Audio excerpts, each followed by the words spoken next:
जय जगन्नाथ। महाप्रभुंकर स्वतंत्र कथा को नहीं आपण मैंने आज देखा पाँच श्रीक्षेत्र परंपरार ये स्वतंत्र कार्यक्रम आ श्रीक्षेत्र परंपरा यूट्यूब चैनल रे देखुवा दर्शन करुवा समस्त जगन्नाथ प्रेमी भक्त मान अंतर गभीरतम प्रदेश श्रद्धा भक्ति ज्ञापन करुछि।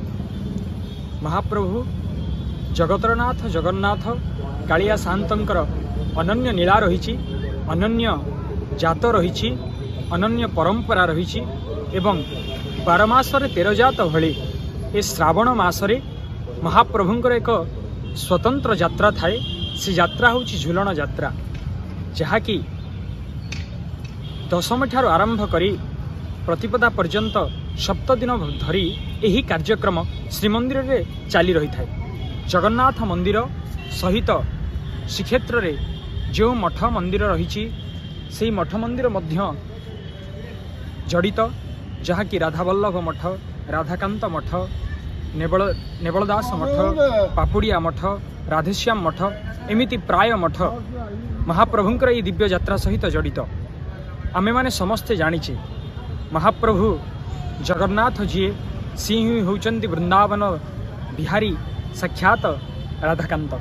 महाप्रभु जेतेबेले राधाराणी सहित जो लीला करती ता सहित जड़ित होइथांती गोपी गोपांगना माने। द्वापर जुगरे महाप्रभु जेतिकी लीला करिसंती वृंदावन धाम रे सेही लीला मध्य ए पावन पुरुषोत्तम धाम श्रीक्षेत्र धाम सहित मध्य जड़ित। महाप्रभु गोटे दिनर घटना, श्रावण मास वर्षा होउथाए। महाप्रभु राधाराणी सहित जमुना नदी तटरे से श्यामल कुंज कदम्ब वृक्षर डालरे दूली बंधा होता है एवं राधाराणी सहित महाप्रभु श्रीकृष्ण दूली झुलु थांती।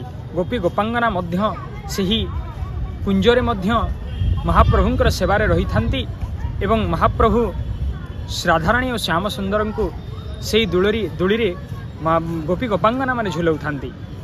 यही जो नीला रही यही झुलनर आउ गोटे नाम रही, से नाम हूँ प्रावृत झुलन बोली कह जाए, जहाँकि एपर्यंत आदिम जुगरु आदिम कालरू महाप्रभु जगन्नाथ सहित मध्य से परंपरा जड़ित।